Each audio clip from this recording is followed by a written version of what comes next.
नमस्कार. आजपासून मी 2024 साली मी जी चालून परिक्रमा करायचा प्रयत्न केला होता, त्याच्याबद्दल मी लिहिलेलं आहे, ते सांगणार आहे. माझा अनुभव सांगणार आहे. आणि हे झाल्यावर मी दोन्हीमधलं माझा माझ्या माझ्याकडून मी माझी तुलना चालूनचा आनंद काय असतो आणि एकत्र आम्ही जे बसने केला होता त्याच्यामध्ये काय आनंद मिळाला हे नंतर सांगणार आहे. तर आता मी 2024मध्ये सुरू केलेल्या परिक्रमेबद्दल पूर्वतयारी करून मी 10 नोव्हेंबर 2024ला अवंतिका एक्सप्रेसने इंदोरला निघाले. 11 नोव्हेंबर 2024ला मी इंदोरला उतरले. इथून सर्व प्रवास मला एकटीला नर्मदा माईसह करायचा आहे अशी मनाशी खुणगाठ बांधली होती. 63 वर्षात मी एकटीने माझे निर्णय कधीच घेतले नव्हते. नेहमी कोणाचा ना कोणा सल्ला घे, मदत घे, अधिकार कोणाचा तरी चालायचा. विचारत विचारत मी ओंकारेश्वराला जाणाऱ्या गाडीत चढले. शेजारी एक वयस्कर भाऊ बसले होते.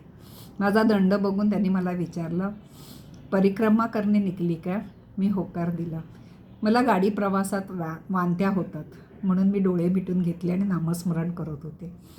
शेजारील भाऊ बोलत होते, एकतर मला गाडीत बोलणे जमत नाही, दुसरे म्हणजे बऱ्याच जणांनी एकटी जाते तर फार बोलू नकोस, सगळे सांगत बसू नको असे सांगितले होते. मी बोलायला लागले तर फार मनमोकळी बोलते म्हणून गप्प होते. भाऊंनी त्यांचे नाव भरत व्यास, सुरतेचे, व्यवसायाने वकील होते, पण हल्ली खटले न चालवता फक्त सल्ले देतात. पूर्वी लग्न लावत होते, पण हल्ली भटजीपेक्षा व्हिडिओवाल्यांच्या तालावर विधी करण्याकडे लोकांचा कल असतो म्हणून त्यांना ते आवडत नाही. फक्त पूजा, शांती तेही भाविक लोकांकडे करतात असं ते म्हणाले. ते बरेच बोलत होते पण मी शांत होती, गप्प होते. भरतभाई म्हणाले, संकल्प घेताना म्हणा, माते, यथाशक्ती मी परिक्रमा करेन. गरज पडली, मदत मिळाली तर बॅगेसाठी किंवा स्वतःसाठी वाहनाचा उपयोग करेन. मी त्यांना माझ्या आजाराबद्दल काहीही सांगितले नव्हते, तरी त्यांनी मला हा सल्ला दिला. मनात संशय आला, हे गृहस्थ मला इथूनच गिऱ्हाईक तर बनवत नाही ना. इतक्यात बस थांबली. आमच्या पुढे गेलेल्या बसच्या टायरचे पंक्चर झाल्याने त्यातील प्रवासी आम्ही बसलेल्या गाडीत चढले. बसमध्ये भयंकर गर्दी वाढली. बहुतेक सगळेच परिक्रमावासी असल्याने रॅकसॅक, कमंडोलू, दंड घेऊन होते. कोणाची बॅग डोक्यावर, दंड पायात, कमंडोलू खांद्यावर, कोणी पूर्णपणे अंगावर. असे होत होत कसे बसे बस ओंकारेश्वर स्टँडवर पोचली. कंडक्टरने वरच्या रॅकवर टाकलेली माझी रॅकसॅक भरतभाऊंनी काढून दिली. माझी थोडीशी नाजूक परिस्थिती बघून स्वतः त्यांची व माझी रॅकसॅक घेऊन ते खाली उतरले. माझा हात धरून मला खाली उतरवले, पाणी दिलं आणि बसस्टँड ते गजानन आश्रम रिक्षाने जाण्यासाठी रिक्षा पकडली. रिक्षातून उतरल्या माझा फोन नंबर मागितला. खरं सांगू, मी त्यांना टाळू पाहत होते, कारण सगळ्यांनी मला सावध राहा असं सांगितलं होतं. पण भाऊ फार जिद्दी. त्यांचा फोन नंबर सांगून मला मिस कॉल करायला सांगितला. इलाज नव्हता, मी मिस कॉल केला. गजानन महाराज आश्रमात गेले आणि भाऊ फोटो विसरल्याने फोटो काढायला गेले. म्हणाले, आपण आश्रमात पुन्हा भेटू. गजानन आश्रमात गेले तर तिथे सेवेदारांनी कळवले, आश्रमात जागा नाही. मला फार भूक लागली होती. आश्रमातून प्रमाणपत्र मिळाले नाही तर परिक्रमा करता येणार नाही. भुकेने काहीच सुचत नव्हते. मी सेवेकरांना विनंती केली की मला भूक लागली आहे, थोडे अन्न आणि प्रमाणपत्र द्या, मी बाहेर झोपेन. पण सेवेकरी म्हणाले, तुम्हाला परिसरात उभेही राहू देणार नाही. हातात पैसे होते पण बाहेर स्टॉल होते. पण कधी एकटीने निर्णय न घेतल्याने, एकटीने न खाल्ल्याने काही सुचेना. मी अक्षरशः रडकुंडीला आले. तिथे एक स्त्री, पुरुष आणि एक साधू बरोबर होते. त्यातील स्त्रीने माझी परिस्थिती पाहून धीर दिला आणि म्हणाली, आम्हालाही जागा आणि प्रमाणपत्र मिळाले नाही, आपण दुसऱ्या आश्रमात जाऊ. तिने गजानन आश्रमातून बाहेर पडल्यावर पहिले केळी घेतली. आम्ही केळी खाल्ली. पोटात काही पडल्यावर मी विचार करू लागले. ब्रह्मपुरी घाटावर एका रजपूत आश्रमात सोय आहे हे कळले. म्हणून मी भरत भाऊंना फोन करून गजानन आश्रमात जागा नाही, मी इतरांबरोबर राजपूत आश्रमात जात असल्याचे सांगितले. आम्हा सर्वांना जागा नवीन, पण मोबाईलच्या माध्यमातून एकमेकांना शोधून काढायला खूप बरं पडलं. राजपूत आश्रमात एक खोली घेतली, सामान ठेवले, आंघोळ वगैरे केली. बोलता बोलता कळते त्या स्त्रीचे नाव पुष्पा नायक, राहणार बदलापूर. साधू पुष्पाताईंचे गुरु होते, ज्यांनी 3 वर्ष 3 महिने 3 दिवस नर्मदा चालून परिक्रमा केली होती नर्मदेची.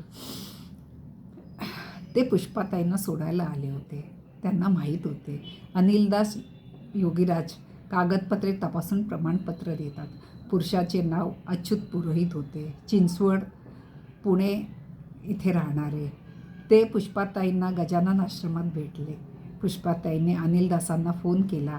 त्यांनी संध्याकाळी गोमुख घाटावरील त्यांच्या स्थानावर कागदपत्रे व फोटोसह बोलवले. आम्ही 11 नोव्हेंबर 2024ला संध्याकाळी नर्मदा परिक्रमा सुरू करण्याआधी मानधाता परिक्रमा करतात ती केली. राज्य सरकारने बऱ्याच सोयी सुविधा केल्या आहेत. मानधाता परिक्रमा मार्गात संपूर्ण श्रीमद भगवद्गीतेचा एक श्लोक मोठ्या अक्षरात कोरून काढलेल्या शिळा आहेत. मार्ग नीट कळतोही आणि पूर्ण गीता वाचली जाते. काही शिळा पडल्या आहेत, काही शिळावर आगाऊ लोकांनी आपले नाव, काही खुणा करण्याचा प्रयत्न केलेला दिसत आहे. शंकराचार्यांची व शंकरांची भली मोठी मूर्ती बनवली आहे. मानधाता राजाने बांधलेले देवस्थान भग्नावस्थेत आहे. मानधाता परिक्रमा करून आम्ही अनिलदास योगीराज यांच्या स्थानावर गेलो. बरीच गर्दी होती. मग अनिलदासांनी त्यांच्या रजिस्टरवर नाव व इतर नोंदी करायचे काम माझ्यावर सोपवले. आमचे प्रमाणपत्र तयार झाल्यावर बऱ्याच नोंदी केल्या. महाराजांनी आज्ञा दिल्यावरच आम्ही तिथून निघालो. तोपर्यंत सगळी दुकाने बंद झाली होती. आम्हाला भूक लागली होती. एक ढाबा चालू होता. भरतभाऊंनी आम्हाला जेवू घातले. पूर्ण बिल भरतभाऊंनीच दिले. 12 तारखेला पुष्पाताईंचे पोट बिघडले. फक्त पाण्यावर होत्या. मी पुष्पाताईंना म्हटले, फार त्रास असेल तर आपण अजून 1 दिवस थांबू. पण त्या म्हणाल्या 13 तारीख त्यांना फार यशदायक आहे. थोडे चालू, पण परिक्रमा 13 तारखेला सुरू करू. त्या दिवशी मला कळले की त्यांना ब्रेस्ट कॅन्सर झाला होता व अपघातात त्यांच्या उजव्या पायात गुडघ्यापासून कमरेपर्यंत रॉड आहे. त्यांची हिंमत पाहून मी मनोमन त्यांना हात जोडले. भरतभाऊ आणि अच्युत भाऊ 71 वर्षाचे आहे हेही मला कळले.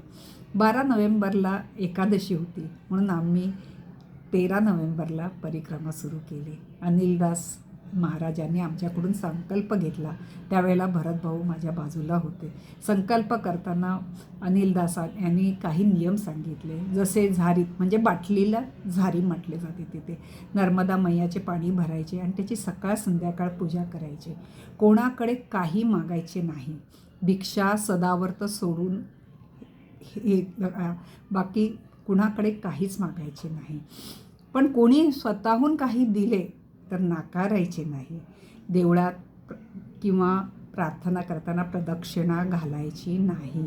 भरतभाऊंनी मा नर्मदा जशी माझ्याकडून परिक्रमा करून घेईल तशीच मी करेन, यथाशक्ती करेन, ही माझ्याकडून वधवून घेतलं आणि परिक्रमा सुरू झाली. मी व पुष्पाताई हळूहळू परिक्रमा मार्गाला लागलो. भरतभाऊ आणि अच्युत भाऊ कुठे गेले हेच कळले नाही. पहिला आश्रम 1 रोटी आश्रम लागला. थोडा आराम केला, चहा पेलो. रोटी बनायला थोडा वेळ होता. सेवेकरी म्हणाला, रोटी खाऊन जा. पण पुष्पाताईंना काही खायचे नव्हते. मी व पुष्पाताई सेवेकरांना परिस्थिती सांगून पुढे निघालो. पुष्पाताई 11 तारखेच्या रात्रीच्या जेवणानंतर फक्त पाण्यावर होत्या. मला त्यांची परिस्थिती पाहवत नव्हती. नेमका एक टेम्पोवाला जवळ उभा होता. त्याने विचारले, म्हाताराम ठीक हो ना? त्यावर मी परिस्थिती सांगितली आणि विचारले, आमचे सामान खेडीघाट येथील वृंदावन आश्रमात सोडाल का? तो म्हणाला, मी वृंदावन आश्रमकडे जाणार नाही, पण खेडीघाटच्या पोलीस ठाण्यासमोर सामान ठेवतो. मी पुष्पाताईंना म्हणाले, गरज पडल्यास तर कोली आणि वाहनाची मदत घेईन असा मी संकल्प केला आहे. मी टेम्पोने सामान घेऊन पुढे जाते. पोलीस स्टेशन समोर उतरते. तेथून परत वृंदावन आश्रमात आपण जाऊया. व्यवस्थित ग्लुकोजचे पाणी पीत तुम्ही आरामात या. वजन नसेल तर चालता येईल. त्यांना पटले. टेम्पोवाल्याने मला सामानासह खेडीघाटच्या पोलीस स्टेशनसमोर उतरवले. टेम्पोवाल्याने मी दिलेले पैसे नाकारले. आपकी सेवा करने का मौका मिला असं तो म्हणाला. दोघींचे सामान घेऊन मी रस्त्याच्या कडेला बसले. मोबाईलवरून ताईंना कसे आहात, आरामात या असे सांगितले. ताई आल्यावर त्यांनी थोडा आराम केल्यावर आम्ही वृंदावन आश्रमात पोचलो. पाठोपाठ मराठी बोलणाऱ्या 7 जणांचा परिवार आला. तिथून नर्मदा घाट अतिशय जवळ आहे. नदीवर आंघोळ केली, कपडे बुचकळून काढले. संध्याकाळी आम्हाला कळले दादा महाराज तिथे आले आहेत. दादा महाराजांचे दर्शन घेतले. दादा महाराजांनी सर्वांना विचारले, तुम्ही सगळे श्रद्धेने आलात ना, घरातील मंडळींची परवानगी घेऊन आलात ना.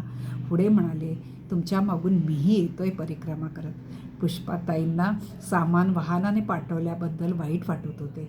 त्यांनी दादा महाराजांना सांगितले, तब्येत फार बिघडल्याने वाहनाने सामान पाठवले. चूक केली का मी?